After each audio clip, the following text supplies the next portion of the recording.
Hello, my name is Irene Rizzini.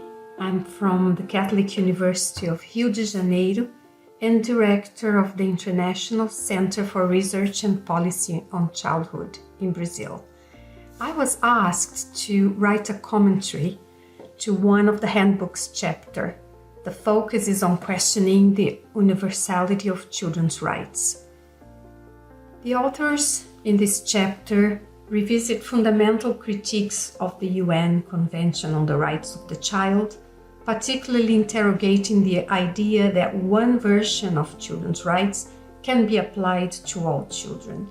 One of the points made is that the Convention and the human rights framework at large is based on a Western and Northern-centric notion of childhood that should not, in fact, be considered universal. I argue that what still needs to be more strongly contested is the idea of a world divided into two, as if all the countries in the north and those in the south necessarily shared common features. The assumption that rights based on notions that largely come from northern frameworks can be considered applicable to the global south is clearly a problem. But so is the assumption that the realities of childhood in any context are uniform. There are other interesting aspects that could be added to this debate.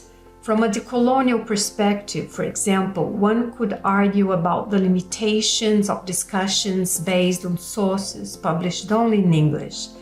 Despite the growing literature on decoloniality, particularly by authors from countries that experienced brutal processes of colonial occupation in Latin America, Africa, and Asia, the mainstream discourse still tends to prioritize some local knowledge as global.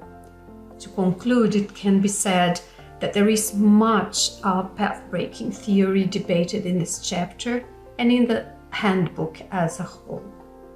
The publication is an important contribution to the existing knowledge and a solid base of future studies.